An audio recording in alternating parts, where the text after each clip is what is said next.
नाजरीन, पीटीआई के लॉन्ग मार्च में कल जो बड़ा अफसोसनाक वाक़या हुआ वो ये कि एक एंकर और इंटरव्यू लेने वाली औरत जो थी वो शादीशुदा थी, उसके बच्चे छोटे छोटे मासूम बच्चे भी थे। उसका इंतकाल हो गया और वो हादसे में शहीद हो गई, जाँ बहक हो गई। वो बेचारी अपनी रोज़ी रोटी के लिए घर घर और जगह जगह जलसों में मारी मारी फिरती थी। लेकिन अफसोसनाक वाक़या ये हो गया कि कैंटीनर के जद में आकर उसका इंतकाल हो गया। ये है पीटीआई का लॉन्ग मार्च, जिसका नतीजा हुकूमत को तो कोई नहीं हुआ, उसका रद्द अमल और तो कोई नहीं आया। आवाम को तो उससे कोई फ़ायदा हुआ या नहीं हुआ, होना भी क्या था, आवाम को फ़ायदा उससे, लेकिन एक मासूम औरत की जान चली गई। नाजरीन, वो टुकड़े और रोटी के लिए कमाती फिरती थी। क्या पीटीआई के वोटर, सपोर्टर और कारकुनान और कायदीन और जमात और बड़े बड़े जो लोग, क्या वो इसके घर में चंदा शंदा पहुंचा के आएंगे और उनको रोज़ी रोटी देंगे? अब उनका क्या होगा? उनके मासूम बच्चों का, सदफ़ जिसका नाम था, सदफ़ के मासूम बच्चों का अब क्या होगा?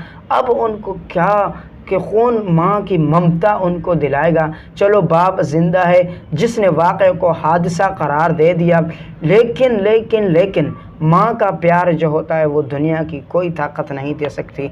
आप पूरी ज़िंदगी उनका ख़र्चा भी उठाएं तब भी आप उनको माँ का प्यार नहीं दे सकते।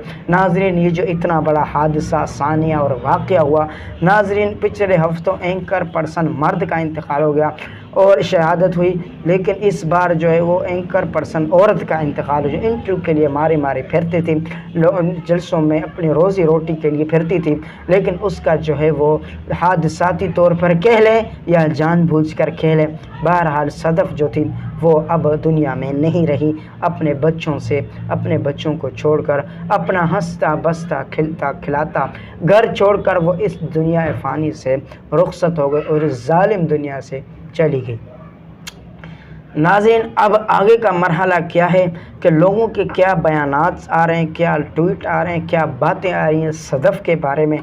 नाज़रीन, वो एक माँ थी जो अपने बच्चों की रोज़ी रोटी करती थी, लेकिन नाज़रीन बड़ी दुख की बात है और अफसोस की बात है, इसका नुकसान अवाम को तो कोई नहीं हुआ, फ़ायदा तो अवाम को लॉन्ग मार्च का नहीं हुआ बल्कि उल्टा नुकसान हो गया।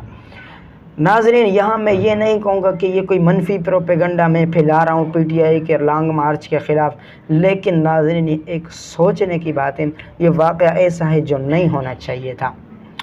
आप भी देखें कि किसी औरत का इस तरह से जाँ बहक हो जाना इंटरव्यू में, ये हमारे लिए ज़ेब नहीं देता, अच्छा नहीं देता। नाजरीन, लॉन्ग मार्च और इस तरह के जो है वो और लोगों ने भी किए थे। आपको याद होगा कुछ साल पहले पीटीआई की हुकूमत में जब मौलाना फजल रहमान, ये भी सियासी आदमी हैं, सियासत को ही देख ले आप, मौलवियत को एक साइड पे रखें, इंसानियत को देखें और सियासत को आप देखें, तो वो लॉन्ग मार्च जो था उसमें औरतों को दुपट्टे पहनाए जा रहे थे ना। वो जब वो इंटरव्यू लेने आई थी तो लोग जो थे वो मौलाना फजल रहमान के कारकुन जो थे वो उसको आंख उठाकर भी उनको नहीं देख रहे थे।